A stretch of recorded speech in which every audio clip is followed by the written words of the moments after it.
So what's good, everybody? And I'm Crazy Jay, and I want to welcome you guys to Crazy Jay's World podcast. Yay! Yes, welcome to my podcast. I want to welcome everybody who's coming back, who's new, who's just turning in for the first time. Thank you for joining me. If you haven't and you're following me on YouTube, please like, comment, subscribe, and share. It helps my channel grow into something that it needs to grow into. So again, please like, comment, subscribe, and share. Please subscribe. I'm looking to get more subscribers, and I would appreciate it. Thank you so much. So today I want to start, again, with just for today, living the program. So just for today, living the program. Tell yourself, just for today, my thoughts will be on my recovery, living and enjoying life without the use of drugs and alcohol. Just for today, I will have faith in someone in NA, AA who believes in me and wants to help me in my recovery. Just for today, I will have a program. I will try to follow it to the best of my ability. Just for today, through NA, AA, I will try to get a better perspective on my life. Just for today, I will be unafraid. My thoughts will be on my new associations, people who are not using and who have found a new way of life. So as long as I follow that way, I have nothing to fear. And you don't. You have nothing to fear. Just for today is great. It's just for today. You just have to stay sober today. Just for today. So how's everybody doing out there? I want to change up a little bit. I hope you're all having a great, day. Today's almost over. It's like 11:43 p.m. I'm doing this one a little late. I had work, so I wanted to come home and, put another one up. I'm going to keep doing them as much as I feel I need to. That's what's great about podcasting. You can put out as many as you want. It's not like I'm on a schedule. Eventually, I'd like to get on one, maybe when it gets a little bigger. I'm trying to get content out there because I want people to hear what I have to say. And I want to get a following, So I feel like if I keep putting them out, people will start listening. And I hope if you are new, you will enjoy what I'm doing. If you're here and you're sober, thank you. Thank you for being sober. Thank you for coming here and watching me talk about sobriety and listen to me. If you're listening on Spotify or Apple Podcasts, I don't even know if I'm on Apple Podcasts. I mean, it's on the thing where they go, but I don't know if it's even there. I know Spotify does because I have it on my Spotify. I do listen to me. It's weird hearing yourself talk, I'm following myself, but it helps me learn by listening on things I can do better. I'm still trying to get comfortable. I'm a lot more comfortable than I was when I first started, but, I'm still trying to figure this out. And trying to figure out what people want to hear and see. That's why comments help. If you go on YouTube and you watch this, leave a comment. Let me know, if there's things you want to hear that I haven't talked about, or if there's things I talked about and you want to hear more about it, let me know. Comments help. Comments show me that people are watching, they're listening, and they're intrigued. They're interested in what I have to say. So I wanted to say, this podcast isn't just for me, it's for you guys. It's for the people out there who are struggling in recovery or are in recovery and having a great recovery and they just want to listen about recovery stuff. Let's give a cheer for recovery. Yes, that's for recovery. And for you who's sober today, thank you. Because anytime you're sober, it's a miracle. Remember that. It's a miracle to be sober today because we are supposed to die from this disease. This disease takes so many lives. It's sad how many lives are ruined because of addiction. Whether, you're an alcoholic and you're just deteriorating from the inside out, or you're an addict who's just on a destructive path because of what the drugs are doing to you. I was on that path. The drugs were tearing me apart. They were making me just somebody I wasn't. I mean, when I was running, man, that was not who I am. People get to see the real me now. They get to see the real Chris. They don't have to see that monster that I was, that I hope I never, ever become again. I don't want to, but I can only stay sober today. I don't know what's going to happen tomorrow. Yesterday's gone, That's why they call it a present, right? Because today is a present. And today I don't have to sit here and worry about where I'm going to get my next fix from. How am I going to get my drugs today? I don't have to worry about that today. You know how much relief that is, not having to worry about where I'm going to get my drugs today? It's such relief. Just knowing I can get up, I can go to work, I can take care of my kids, or, my kids are getting older now, but I can do things that I couldn't do when I was using. I've learned how to live a different way. And that's what happens when you get sober. You start learning how to live a different way. And there's such a better way. Like you just find it. And then if you go to meetings, you meet incredibly awesome people that are just like you, that you didn't think were out there, because we always think we're the only one who's going through this when we're not. There's a lot of people going through the same things we're going through. There's a lot of people out there who are going through the same things I was. And before started hitting the rooms, I was like, poor me. This is only me. No, it's not. Everybody has a different story how they got here, but everybody has the same outcome. We all have to get to where we're going somehow. That's why we always wind up in the rooms, and then you wind up, and the rooms are awesome, man. There's such good people in the rooms. Like, you meet incredible people in this program. Like, I'm glad I'm a member of NAAA. Like, I'm proud of that. I'm proud to be who I am, and you should be proud of who you are too. If you're in recovery, be proud of that. Wear that on your sleeve. I wear mine on my sleeve. Like, I don't mind telling people I'm in recovery because I'm proud of it. It's not like I'm ashamed of it. Like, oh, I'm in recovery. I'm an addict, alcoholic, sorry. Yeah, and people might still judge, and that's okay. Let them. If they have to judge, let them judge. That's what they need to do. Don't let it define who you are. It takes a lot to get sober and to stay sober on a daily basis, though. It's not easy. Even when you get a lot of time, you're still going to have your days. I still have my days. I'm going to have 10 years in a couple of months as long as I stay sober one day at a time. That's almost 10 years. And I still have my days. I'm a human. That's how it is. So today I wanted to talk about resentments. Resentments are a big thing in recovery. For one, man, resentments kill alcoholics, addicts daily. So a resentment comes from like a frustration, like say you're working with somebody and, they keep pissing you off at work. Like, they keep doing something to you at work.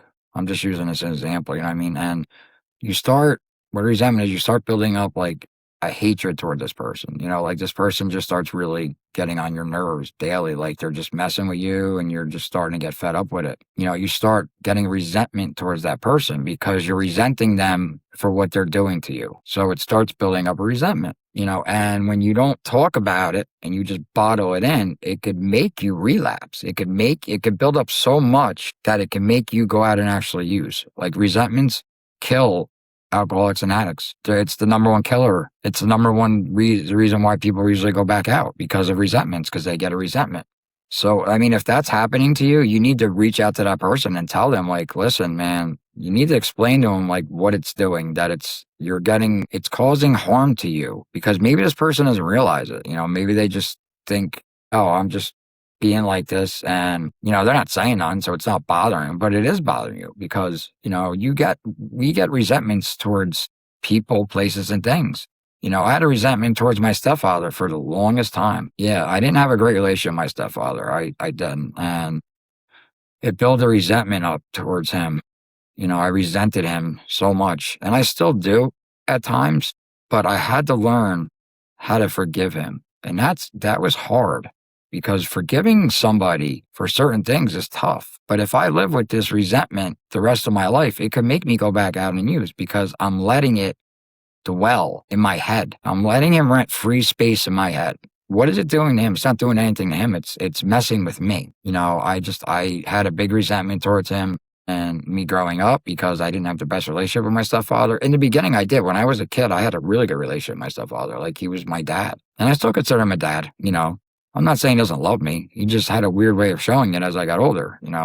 He toughened me up, but that's not how you do that. Like, I didn't have my real father growing up. I only met my real father twice. And I got a resentment towards my real father because I didn't know him. You see what I'm saying? Like, resentments happen, and you get resentments. You don't have to be even an addict or alcoholic to get resentments. Resentments just happen. Look up the definition of resentment and it'll tell you. But when you let resentments build up inside you when you're in recovery, it can make you go back out. It could turn into a burning desire. It could turn into something that doesn't need to be turned into. One of the things you could do if you get resentments, go write them down on a piece of paper. Go sit down if you're having some resentments and write them down and look at them and say, why am I having these? I also have resentments. I did. I don't have as many now, but you're still going to have. You have to learn how to work them, like work with them. I resented my ex-wife.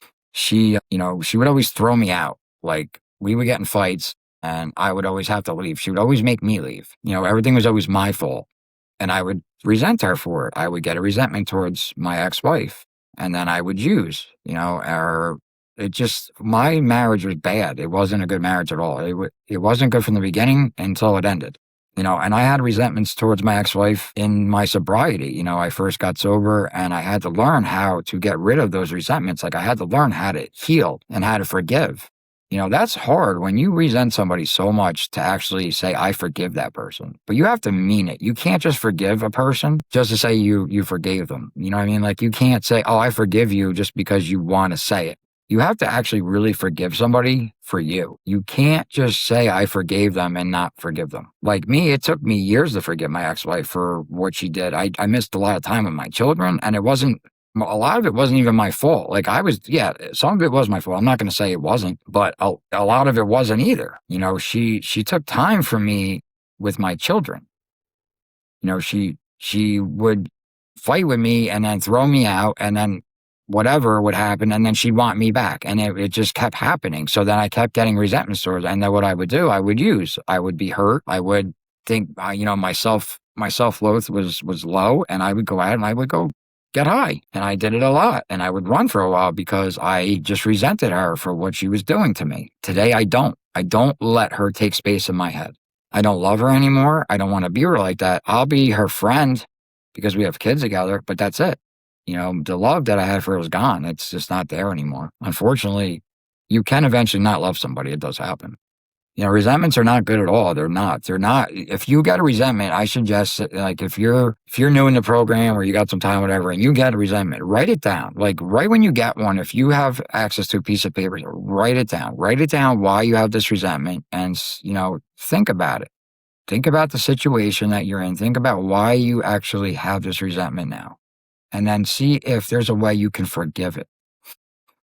Some resentments you can't forgive. There's some people you're not going to be able to forgive. It's just some people have done you wrong too. Listen, it's not always that we do everybody wrong. We do wrong, and we do people wrong. But there are people in our using, when we did, that do us wrong also. It happened to me. It's going to happen in your sobriety.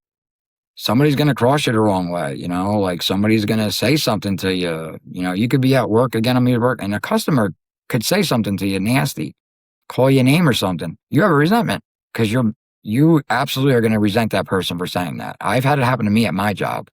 I was, doing something and a customer said something to me. It's happened to me a couple times, and I got a resentment towards that person. They just happen. It's like anger.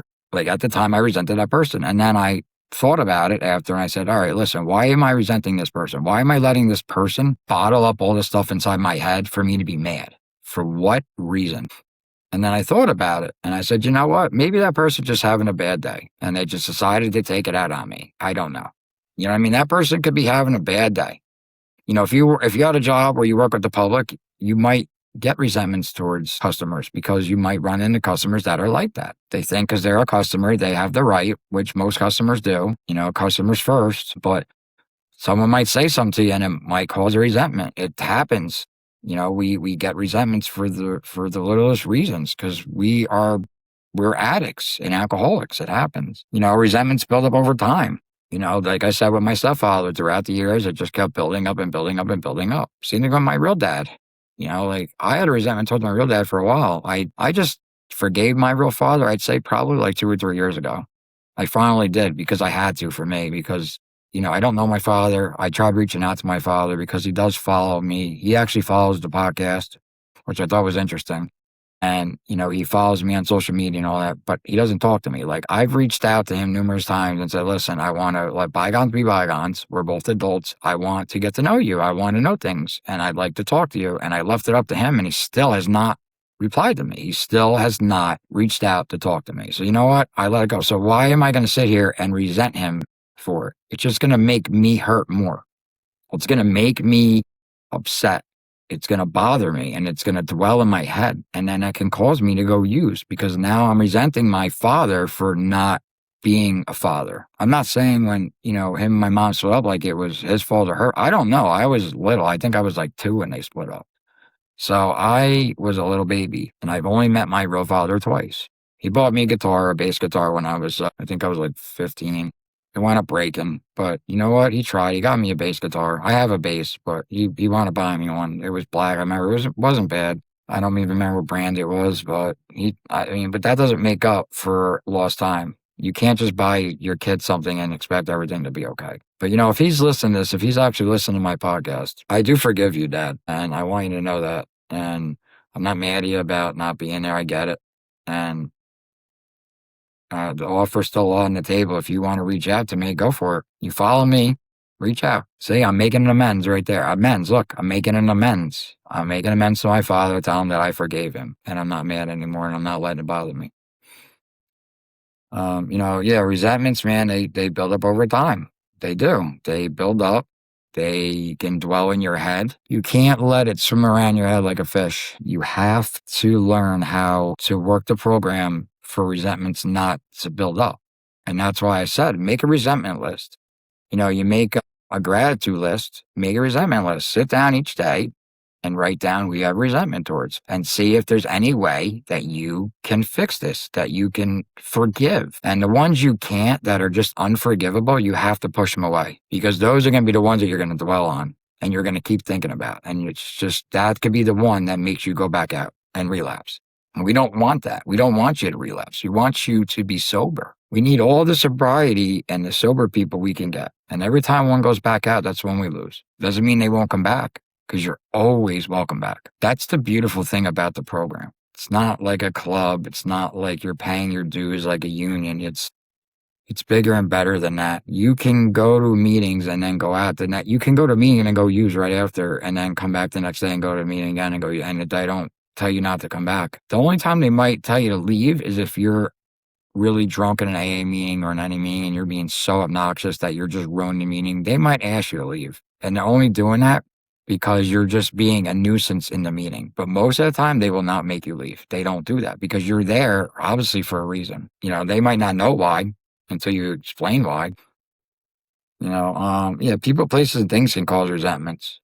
You know, you can go apply for a job and not get the job and have resentment towards that company because they didn't hire you. Like, oh, you know, I went here I need a job. Like, you could be really hurting financially and need a job, and you go apply at this job. You know, I actually got a resentment. I went and applied somewhere before I got hired where I am. You know, I went and applied to the job, and I went in for the interview, and, you know, I waited a week. Like, the guy told me, I called, and then he told me that they hired someone more, you know, better than me, more, I forget what the word is. And I got a resentment. I mean, I rode my bike there in the snow, and it wasn't around the corner. You know, it was crappy out the day I went. And then I waited all week, and I thought everything went good. And then I'm told that I didn't get the job. And it bothered me. And I got a resentment towards this place. For a little bit, I finally let it go. But that's what I'm saying. You can't get a resentment and let it build up and just keep dwelling in your head. That could be a reason you use. Resentments make us use. Like I was talking about my stepfather, for instance. You know, family can cause a big resentment. It's your family. You can resent your family so much when you get sober, you know, or when you're using, you know, like family's a big trigger of resentment. That's where I hear a lot of, when I used to hear sharing, of people like sharing, a lot of it would be like family. Like they would talk about how this family member did this or this family member did that. And they get resentments, you know, like your family for some reason, man, it causes resentments. You know, I have a resentment towards my stepfather. I did. I don't anymore. I forgave my stepfather, and I forgave my father. I had a resentment towards my mom, you know, for not listening to me when I told her things when I was growing up. So I resented my mother. Like I had a resentment towards my mother. My grandmother, I never resented. I don't think I ever did. As far as I know, I don't think I've ever got a resentment towards her. I got mad at my grandma, you know. As I got older and I was drinking more and stuff, you know, like not the loud drinking in her house, and I'm old enough to drink. You know, who am I? It's my grandmother's house, and she tells me she don't want me drinking. And I think because I'm old enough to drink, I can drink. Meanwhile, I got to sneak alcohol in the house just to drink. That was a chore all in itself. I remember I put this nail. If she hears this, Grandma, I'm sorry, you know, about the drinking in your house, but I'm not doing it anymore. But I nailed this nail outside my window upstairs in our house. I opened the window and I put a nail hanging right under the windowsill. So in the winter, when it was really cold out, I could hang my beer in a bag out the window. Like, this is how much I had to drink still. I get the beer, I get it upstairs. I didn't have anywhere to keep it cold, but it would be like December or January and it'd be freezing outside. So I would just put the cans of beer in a plastic bag, you know, the old shopping bags, and I would hang it on the nail and they would just hang outside and they would stay nice and cold. You know, like that was one way. But I don't think I'm pretty sure I never got resentment towards my grandma. My mom, I had a couple, but I squashed them because you have to do that. My stepfather just took me a while, but I love my stepfather. I do. I appreciate, that's the thing. I kept looking at the negative things and I didn't look at the positive things that he did. I give him a lot of credit for taking my mom on with a kid. He didn't have to do that. He could have just not been with my mom because of me, but he chose to be with my mom because he loved my mom.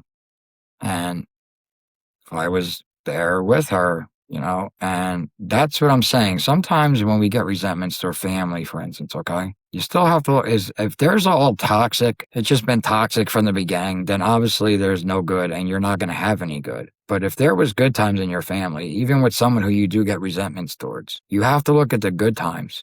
You can't just dwell on the bad times and all the things that were crappy. And when I got sober, I was doing that. I kept looking at all the negative parts about my stepfather, of the things that he did to me and the things I didn't like about him. And it was hard to forgive him. I couldn't. Like, I was having a hard time. And I remember, my sponsor, Ken, when I had him, when, he passed away, God rest his soul. I miss him too. He was an ass. But he was a good ass for me because he showed me the right way. But, I told Ken about, we started doing like step work, and he brought up like people had resentments towards him. No, the first one was my stepfather, because I had a lot of resentments towards him. He's like, you got to let that shit go, man. He's like, if you carry all that weight, it's just going to weigh you down and you're not going to stay sane. And I was like, no, I will. I got this. Like, I know what I'm talking about. And it didn't. It kept bothering me in my sobriety. Like, because I would go over to my brother's, for instance, my whole family lives upstate New York now. My grandma lives up there, my mom, my two brothers, my stepfather, my brothers with his fiance and their kids they had, and like when I got on Suboxone, and I remember when I first got on it, and then I went, to my brothers, and my dad was like, oh, good, my stepfather was like, oh, good, now you'll just be addicted to Suboxone. Like, just things like that he would say. And I'd just be like, wow, like, you can never be proud of me. And and at the time it bothered me. It would build up. I would like hate him. Like, resentments can turn into hate, and they can. And it did. It started like, I just couldn't stand him.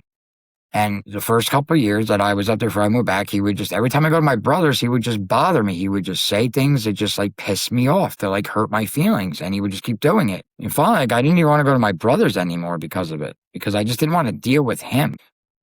And I don't even care if he finds that I'm saying this stuff, because I need to say it, because this is what this podcast is about. It's for me to be honest. So you guys know to be honest. That's the point. This is why I created this, because I want to have my voice and be honest. And I want you guys to know you're not alone. And maybe somebody went through the same thing I'm going through with their step parent. I don't know. But anyway, yes, he would just say things and it would just build up my brain. And then, when my sponsor at the time, Ken, said, like, I got to let that shit go. And I was like, bro, like, it's tough just like letting that go, because it was so much, just all the physical abuse. I mean, he would start fist fights with me. Like, he would get mad at me.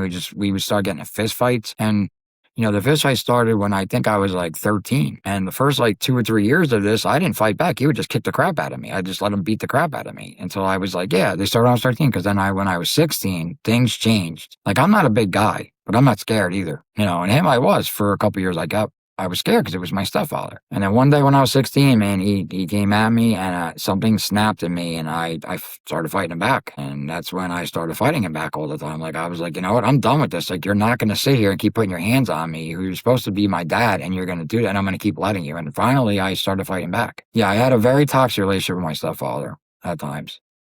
And I'm bringing him up the most because he's the most, my ex-wife I had some with too, but I don't really want to talk about that right now, because that's not what this episode was about. I will talk about my marriage though. I could bring some stuff up, but I'm not ready for that one yet. Eventually. But yeah, man, like, so when he told me that I needed to make amends, that was tough. I was like, so you want me to forgive him for all the crap that he's done to me? I gotta actually say, I gotta forgive this guy. And so I have over 9.5 years sober. I just forgave my stepfather probably 3 years ago. And Ken, my sponsor, asked me to forgive him when I had like almost 2 years sober. So it took me years to finally, I resented him still, but the resentments weren't as bad because I'm not there anymore. So I don't have to see him anymore. So it gave me time to heal. That definitely helped in my healing and me forgiving him. If I would have stayed upstate, I don't know. Now, I'm not saying all resentments are going to be bad. You cannot, somebody could cut you off while you're driving, and you get a resentment towards that driver. Like, that's what resentments are. They're just like times when you're just mad about something. Like, you resent something, you're resenting it, like, yeah, like a job, like I said, not getting hired at a job. If you're going to school, say you're going to school and you get a bad grade on a test, you could resent your teacher. You could resent your classmates for, if there's a bully in school, there you go. Like, someone who's being bullied by somebody is going to have resentment towards their bully. You just have to watch when you start getting resentment, because it matters on. So what I'm basically saying is not all resentments are going to make you use, but it depends on the resentment, because some resentments are really big and they can make you use. And you're going to have low resentments and you're going to have big resentments, and you have to choose what resentments to forgive. What I suggest you do, honestly, is like when you first get sober, I wouldn't even say like your first month. I would say get at least 90 days in the program before you even try to start even thinking about forgiving anybody, because you're so. I don't know, I would even say probably like maybe a year. Like, the first year is so hard in recovery because you're starting to just learn about yourself. After like 6 months, you start feeling a lot better. You're looking a lot better. You have more energy. You're in that pink cloud, they call it. So I don't feel like, they will tell you in the beginning, like, you'll start going to meetings or whatever, and you'll have like a month, and they're like, all right, start forgiving this person. You need to get resentment. Like, I feel like it's too quick. I feel like the first year is you learning who you are. I know my first year, it took me my whole year, my first year, to learn who I was as a person. So I got like, there's no way I can just start forgiving people, right? Like, I'm not even there yet.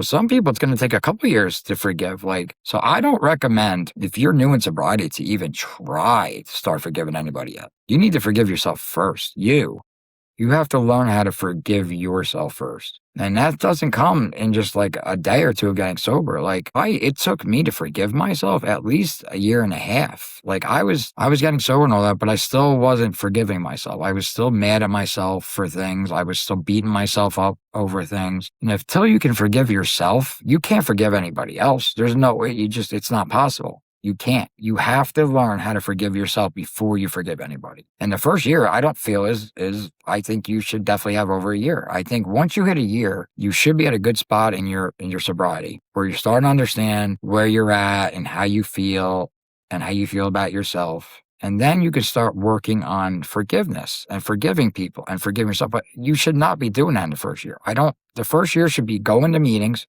as many as you can, as many days every week as you can, hanging out with people that are in the room. So you're hanging out with the right people, not going to a meeting and going hanging out with the guy that you used to smoke crack with. Do you get what I'm saying? Or you used to go to the bar with. Don't go to an AA meeting. You got like 30 days, you go hit an AA meeting, and then, oh yeah, I'm going to go meet my buddy Ron that I always drank with at the bar, because you're probably going to wind up relapsing. You're going to start in your first year, you're going to start basically like resentment. You're going to start, you're going to get more resentments, especially in your first year, because you're going to be going through things. You're going to, you're going to start seeing things differently. Yeah, I don't feel like your first year you should at least get a year or more before you start forgiving anybody. Because the first year, man, is all about your healing. It's about learning why you're getting sober and why you're sober. It's learning how to deal with your feelings. Because let me tell you something, man, and a lot of us do this. We go cover up our feelings with drugs and alcohol. We don't want to feel. We want to block those feelings. You don't want to have those feelings, so you want to block them. So what we do, we block them with drugs and alcohol. But now you can't block those feelings with drugs and alcohol because you're not using. So now all these feelings are happening to you. You might get more resentments in recovery in the beginning too, because you're sober. So everything is different. Your brain is thinking different. So something that wasn't pissing you off when you were using might start pissing you off in sobriety, because now you're looking at it different. Do you get what I'm saying? If I haven't already said, please like, comment, subscribe, and share on Crazy J's World's podcast, please. Yeah, man. Recovery is a beautiful thing, man. And there's so much that goes into getting sober and staying sober. It's not just putting the drink and drug down and then just hitting meetings. Like, you have to do the 12 steps, and you keep doing them forever. There's not, I remember I was going to a meeting, and this one guy, I think he had like 3 months sober. I think it was about 3 months. And he's like, oh yeah, I did the steps, right, I'm done. And he told somebody somebody was sitting next to me, I forgot. It was upstate New York. And the guy was like, oh yeah, he did the steps, he's done. He finished them. He's already done. And the guy started laughing who said that because the guy who had the 3 months thought you just do the 12 steps and you're done and you're healed. And that's not how it works. And that guy wound up actually going back out and using. He was an alcoholic because this is an AA meeting I was going to. I forget how much time I didn't have that much time. I was like maybe 8 months sober, 7 or 8 months. I was young too, early in my sobriety.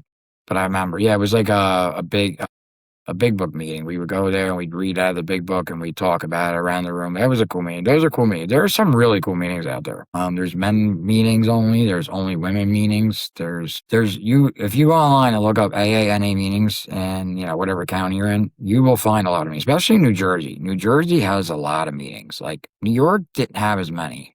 They have meetings, but I feel New Jersey has a lot. Like the county I live in, Monmouth, there's a lot of meetings around here. And that's a good thing.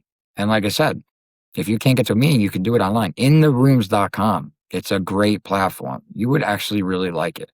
You don't have to go on camera. You can. You can share and cover your camera. You don't even have to share.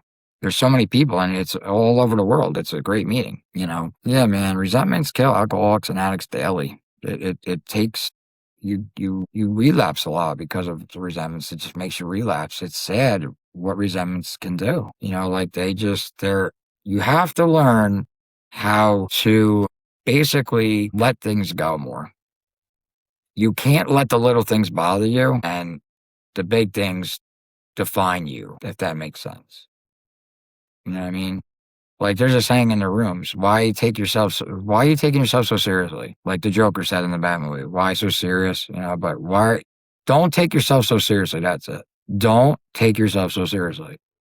Because sometimes we take things too serious. When we're in recovery, especially early, that's what I was saying. You have that drug mentality or alcoholic mentality still. Like you get sober, you got a month sober. You're still in that drug and alcohol mentality of, just hating things and your feelings are like new and, and then some people might just rub you the wrong way and you're like, bro. Here's one I forgot to bring up. You're going to get resentments in meetings. And I'm sorry to tell you that, but that's going to happen. Yeah. And that sucks, but it does happen. I've got resentments in meetings. A lot of people I've talked to. Now, what do you do if you get resentment in a meeting? Like, what do you do? So say, you're all, I'm going to this meeting tonight at 7:00. It's Recovery Angels or whatever it's called. Cause they're, the meetings have names. Not all of them, but a lot of them do. And you go to a meeting and then maybe somebody, says something. You're going to get somebody that says something to you that you don't like, or they're going to say maybe something they share. And this has happened. Somebody might share for the night. They go in their share and you might get a resentment because of what they share. Or you might just get a resentment because of the way that person is. Maybe that person's pissing you off all the time. And because like I said, you're not going to like everybody in the rooms. You have to love everybody, but you don't have to like everybody. So there might be somebody that causes you to have a resentment towards them in that meeting. Like that happens a lot more than you think. Like it's wild that that's what I'm saying. You can get a resentment anywhere. That's why you have to be careful with them. Like even going to a meeting, you're going to a meeting and you get a resentment in a meeting where you're supposed to feel safe and secure and you get a resentment. And you're just like, wow, how did that happen? Like I said, there was a guy, Jeremiah, his name was, okay? And he's an old timer guy. I don't know how old he was. I'm trying to think. Because I have over 9 years. He had a lot of years. I think he had like 17 years or 18 years sober when I first met him.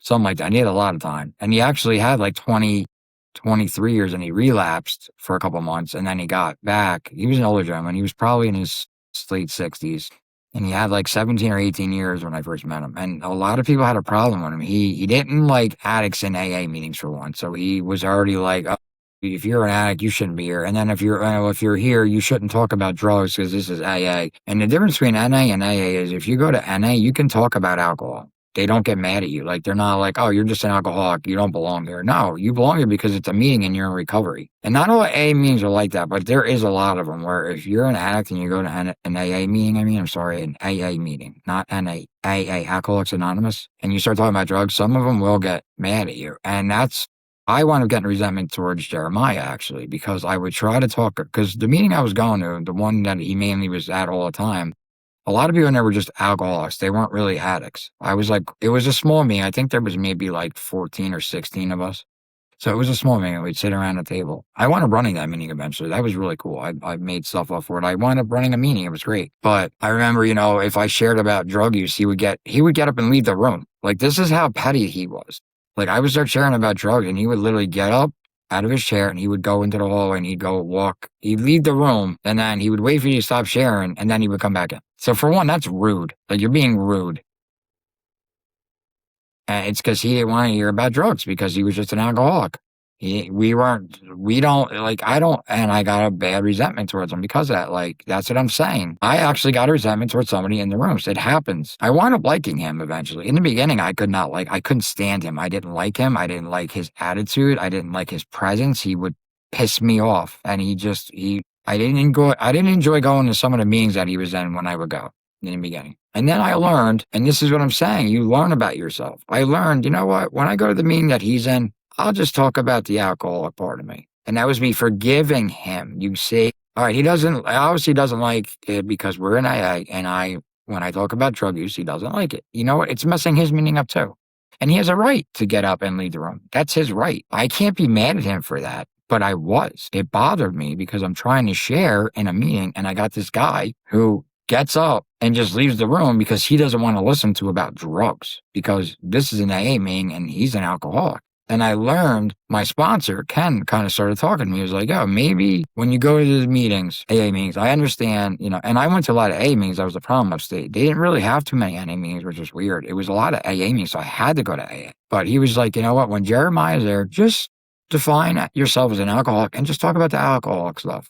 Like, you could try that. And I was like, no, Ken. I was like, that's not right. Like, why do I have to change what I want to share because of him? I'm not talking about all my problems then. And I only went to, I think, like 3 meetings he went to. So, you know what, I started going and I started thinking, I was like, you know what, maybe I'll just try that. And I started doing it. And he was saying, I remember the one time I shared, and this is what made me realize it was the right thing to do. And I forgave him. I shared about my alcoholic problem. And after the meeting, he walked over and came up to me and he took my hand, he shook my hand and he hugged me. And I'll never forget this. And he was like, Chris, I love you, man. He's like, I'm sorry about all the crap that, that's been going on with me, like in the meetings and stuff. And I said, you know what, Jeremiah, I love you too, brother.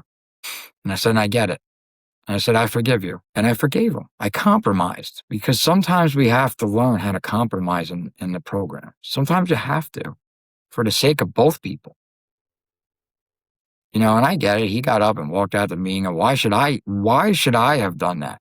I didn't do anything wrong. I was sharing my story and he didn't want to listen to it. That was the devil's play. And at the time I didn't see that. That was evil. He's missing a part of the meeting and I'm getting pissed off. Now the evil is playing me and him against each other. You got it? Making us hate each other when there's supposed to be love in the rooms. And that's what I'm trying to tell you. If you're going to a meeting and you're having a problem with somebody, this is why I'm bringing it up, because it's this part of this topic, and you're getting resentment, because like I said, you're going to get resentments towards people in the rooms. It's going to happen. If you're going to a meeting and you get resentment towards somebody, you have to learn how to divide what's going on and figure it out, because it could ruin that meeting for you. It could ruin that meeting for that person, or it could ruin the meeting for other people. Like sometimes we have to do things we don't want to do. That's what I'm saying. Like I wanted to share about my drug use, but I knew it bothered him and I didn't want to keep doing that to ruin his meeting. And I didn't want him to do that to ruin my meeting. So I compromised. I said, I'll just talk about when he's here, because there was other meetings I went to that he wasn't at. And those other meetings I did talk about drugs. But when I was at the meetings with him, I said, I'll compromise and I'll just define myself today as, hi, I'm Chris and I'm an alcoholic. I won't say I'm an addict, and I'll just talk about the alcoholic stuff. And I did. And you know what? I became good buddies with him. He wound up becoming a buddy of mine, actually. He wound up actually being an all right guy. That was on him too, though, because he just judged. He judges people, and he did it to me, and that's a problem too. And that's something he needs to fix with his program, because that's what I'm talking about with our pro. When I say, is there a hole in your program, or is there something missing? That's what I'm talking about too. Are you doing something to somebody else that is defining your program? Like your resentments too. Like you can't sit here and keep getting resentments towards everybody. You have to look at your resentments to be like, why do I even have this resentment? For what reason? Why am I resenting this person? So this is what I want you guys to do. I really want you to do this if you listen to this. I want you to sit down once a week and grab a piece of paper or your computer or whatever and type down your resentments for the week. Do it whatever day. Do it the same day every week, and really think about who you have resentment towards, or what you have a resentment towards, or why you have resentment. So write down your resentment, okay, and then write why you had this resentment, when you got this resentment, and how it's affecting your sobriety. Try that. I've done it and it works. It actually helps you understand your resentment. And some of these resentments you're going to write down, you're going to be like, why did I even have this? Like, that's why I'm telling you to do it, because some are going to be like, oh, all right, this is a problem. This is why I'm telling you to do this. And then some are going to be like, oh, this is why am I even mad about this? Because I did it. I remember my sponsor, Ken, told me that. I had resentments. I was working on me, and he told me, he's like, I want you to go home tonight, and I want you to sit down. I want you to write down some resentments and write down why, when, and what it's doing. And I was like, all right. And I went home and I did it. I wrote down a bunch of stuff, and I was surprised. Some of the stuff I was like, why am I even mad about this? This is stupid. I don't even understand why I have this as a resentment. And some are like bigger, like my stepfather, my mom, which I love my mom to death. I forgive my mom. I have. I had resentment towards too, like it happens. You're gonna get resentment towards your parents. I'm sorry to tell you that. It's the truth. You're going to, like it's gonna happen, unfortunately, but you really need to sit down. Even if you can't do it once a week, do it once a month. Pick a day. I would say the beginning of the month is probably the best. If you were going to do it monthly, sit down right in the beginning of the month and write down everything you resent, all your resentments, what you're resentful for. And after you write it all down, then write down why you're resentful to these, when you got resentful, and what it's doing. And then put it away. And then the next month, when you go out to write them again, grab that paper and look at them and see if you're still resentful over this stuff, because it'll help you heal. Because a whole month's going to go by and time's going to go by, and then you're going to look at that paper and be like, oh my God, why was I even resentful for this stuff? Writing things down in the program is such a big help. Like, you'll be surprised how much writing things down helps. It helps a lot. That's why I started trying to do like the format for my podcast, because like I have a piece of paper down. It's on the Make an Amends one, but it helps me. I wasn't doing that.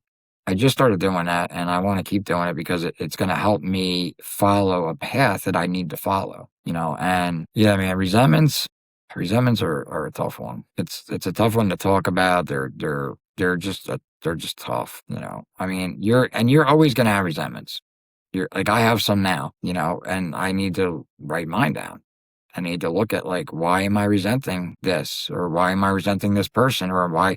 Like, I wrote down people, places, and things can cause resentments. That's what I'm saying. Like a job, like say you need to go get a job. You're financially hurting. You're trying to get a job, and you fill an application at a place, and they don't hire you, and you're like, man, I really thought I was going to get that job, and you don't. And now you have a resentment towards that company because they didn't hire you. See what I'm saying? Like, that happens. You can get resentments towards places, people, obviously, and things. You can get resentments for things. You can have a resentment of someone's car.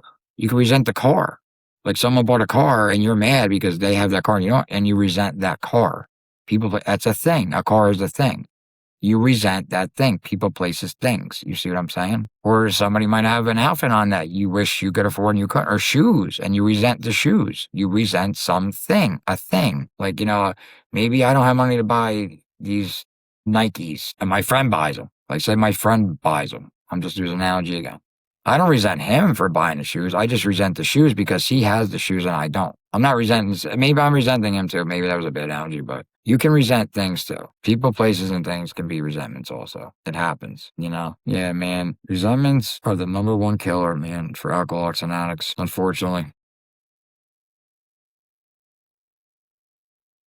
So I suggest, if you're new in the program, work on you before you even try to start, fixing your resentments. Work on you. Take your first year to get to know yourself, because you have a lot to learn about yourself, especially in the first year. The first year is hard. It's a lot of work. Get as many meetings as you can. Take as many phone numbers as you can. Take as many books. Get the big book. Get the NA book. Get the pamphlets. Get everything. Go to meetings as much as you can. It's amazing. Recovery is amazing, and you'll see it the more time you get, and you'll start being like, wow, it's amazing. Like, sobriety is beautiful, man. I love being sober. I would never give this up. I don't want to. I love it. I love being in recovery. I love being at recovery. So yeah, that's just a little bit of resentments. I'll do another one again on resentments, but I just wanted to talk about it a little bit. I hope everybody's doing good out there. Like I said, please, if you can possibly, please like, comment, subscribe, and share. Follow me on TikTok at Crazy J's World. It might be Crazy J's World 19 on TikTok. Follow me on TikTok. I'm on TikTok too. I'm not doing Instagram right now. I might eventually. And I have a Facebook, Crazy J's World. It's a page. I don't know if you guys want to check it out. I've been putting some stuff on there. I think you can find it if you type it in. Yeah, it's on Facebook. I'll look more into it and I'll let you guys know in the next one about the Facebook. But I mainly put these on YouTube and Spotify. And, I'm trying to be a content creator. I wanted to do YouTube for a long time, like 15 or 16 years now. And finally I'm doing it. And I'm doing the podcast, but I also want to come on there and do like videos too. Just some videos. Like I want to be a content creator. I love art. I used to be good at drawing and I figured content creator is art. That's what it is. So I can do that as an art. So I really want to make this into something. I want to hopefully eventually get bigger. I'd love to. I can't wait to have more people on, do more interviews. I'm excited to do that. I really want to do interviews. That's a definite big thing of mine. Have recovery people on and people just talk about their lives. A lot of people a lot of people I work with they really like it. I have some work to do. I have to get better. I know that, and that's something I have to work on and I will. This takes time to learn, but I appreciate everybody who's like actually listening to it and people who are giving this a chance. I thank you and I appreciate, anybody who has watched every episode. I think this is going to be my 18th one. It's not bad so far. I'm gonna keep putting them out until I feel like I need to slow down, but I want to keep doing it because I want to get my voice out there. I want to get content out there. I want people to have stuff to listen to from me. I hope this episode helped you with, understanding resentments a little more. If you have a burning desire today, please reach out, make a phone call, hit a meeting, read your books, do everything you possibly can before you pick up that first drink or drug today. So yes, if you have a burning desire today, please reach out before you use, because once you use, it's too late. You can't go back. You always have time before you pick up, and it's the truth, you do. You don't have to pick up today. You matter. Your sobriety matters.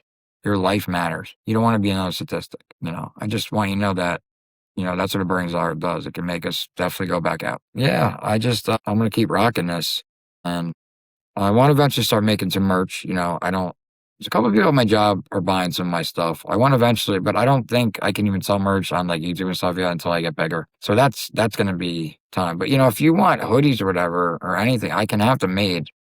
Just leave a comment. We can figure out a way to pay for it and I can mail it to you. Like I can definitely get some merch made. I can do shirts. I can do t-shirts. I can do hoodies. Hats, not yet. I have to find out about the hats. That's why I don't have a hat. I like my Raider hat, but I would definitely wear my Crazy J's hat if I, get a good one. But I got the hoodie on, so I like my logo. I'm proud of it. It represents me. I love it for my channel, and I'm not changing it. And I hope that people out there really like it and they would love to rock it. I think it's a sick symbol. Yeah, please comment. Leave comments for me to read on these videos so I can start understanding my audience. What else you guys want to see? Like, anybody want to try to maybe come on here on my podcast and be a guest? I think through this Riverside thing, I can send a link and I can have you on right through the computer. You don't even have to come here. I think. If not, I'd rather do in-person interviews than through the computer. I don't know. For some reason, this thing is still glitching a lot and I don't know why. It's a lot better, but it's still doing it. It's still freezing up. And so, I'm going to probably shoot some more with my phone. I just like the way it looks better with this camera that I bought from my computer. For some reason, it just freezes up a lot. I don't know why. I hope everybody's feeling good out there. I hope everybody's, having a great day. It's 12:38 right now. So, yeah, I just wanted to come on and just talk about resentments. And just say that, you don't have to let them define who you are. And you don't have to let a resentment build up. Write it down, get rid of it. Make amends when you need to. Or hopefully someone who owes you an amends. But don't use because of a resentment. It's not worth it. I'm hoping that good things start coming your way in your recovery. I'm hoping good things start happening in my recovery towards me. Good things have happened, but I want more, I want to dial it up a notch. I want my podcast and my channel to grow. That's what I really want now. I get to do this when I'm not working. This is my second job. I'm going to make this my second job and hopefully maybe start making money off it eventually and make it in something bigger than it is. I have goals. My goal was this years ago. It's still a goal and I'm doing it. It just took longer than I wanted it to take, unfortunately, but that's okay because it wasn't meant to happen then. It's meant to happen now and I'm doing it now. It was meant to happen now. So yes, I'm proud of myself. I'm actually proud of myself today that I'm doing this, and I hope you are all enjoying it. And I hope you guys, look forward to more. I don't know what the next episode's going to be. I might do one about being lonely, being lonely and being lonely in recovery. I don't know yet. I might. I gotta get some more topics. Yeah, like I said, comment so I can come up with some topics for things you want to talk about. Like this isn't just my channel; it's your channel too. Remember that. It's not just my channel, guys. It's your channel too. I would love to have on here, man. I don't think he's in recovery, though, but he's from Jersey. Kevin Smith, man. If I got to interview Kevin Smith, that would be awesome. Silent Bob.